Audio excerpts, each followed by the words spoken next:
Hi and welcome to another video update from the Fire Brigade Union, once again in the Union's head office here in Kingston, London.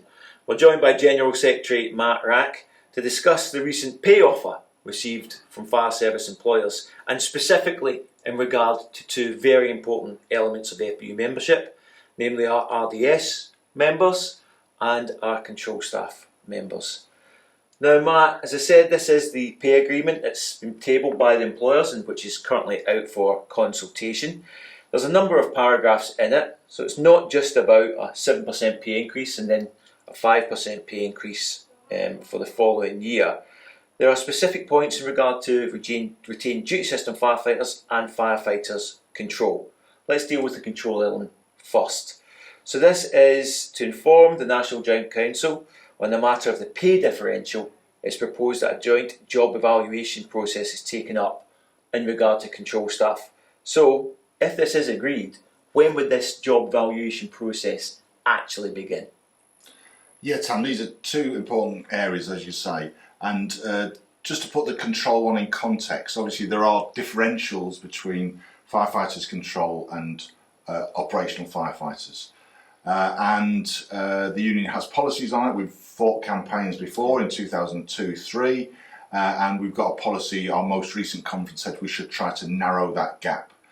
So that's what we're seeking to do in our pay claim letter last year, and that's what the employers have opened the door to. And the significance of the job evaluation is this, that in 2003, after that pay campaign and strike action, the way that we jointly agreed to do the work to examine how you might narrow the gap was through job evaluation.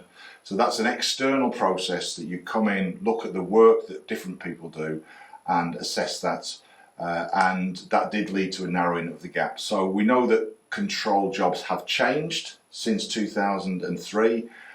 We would have to work with our Control Staff National Committee, listening to control firefighters and feeding that into our discussions. So I think we can start that quite quickly, and some of that is because it would mean bringing in external experts in.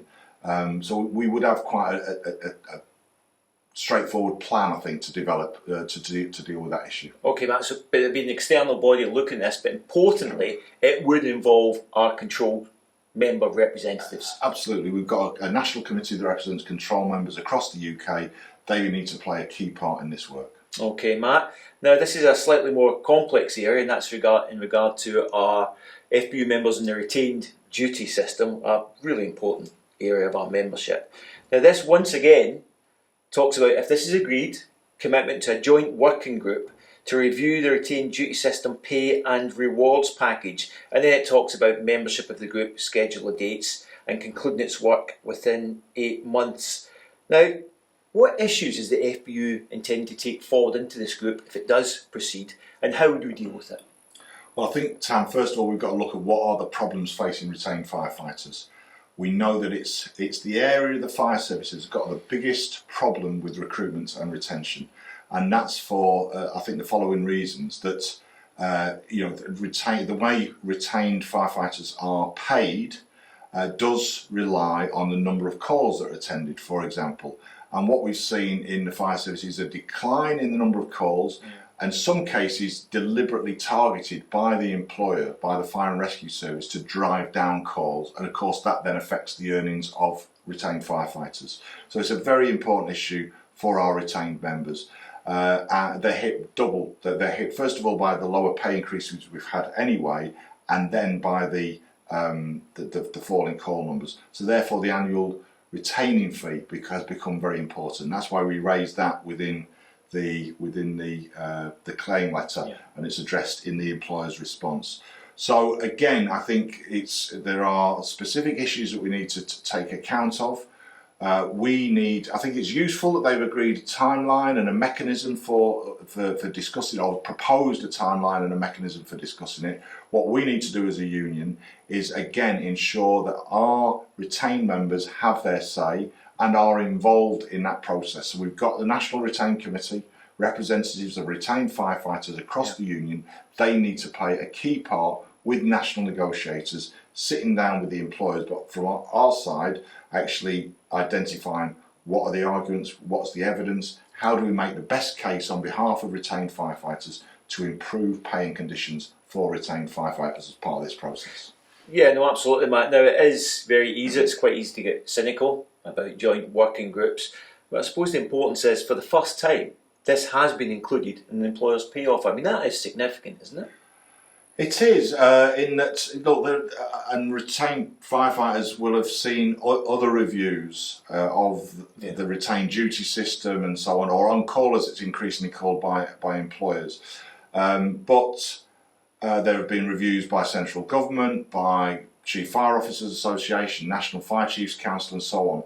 The difference here is that the fire services employers are the people who do employ retained firefighters. They pay the wages. So it's important that we've got them to agree to a review, and that gives us the opportunity to sit down and negotiate directly with our employers the pay and rewards package for retained firefighters.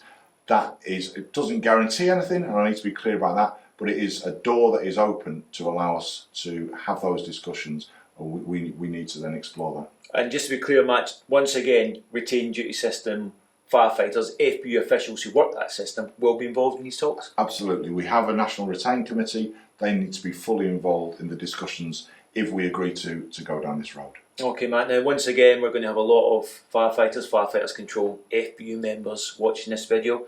Just as we finish it, what would be your sort of final message to them? First message is to make sure people vote in the ballot, weigh up all the aspects of the pay proposal on the headline figures and the specific sections that relate to your own particular conditions of service, and then make sure you vote, make sure colleagues vote, and then make sure that your views are heard in those discussions through the branch, through the national sections and national sectional committees. That can then be fed into our direct discussions with the employers. Matt, thanks very much indeed, and to everyone watching this, thanks for joining us. Thanks, Sam. Thanks.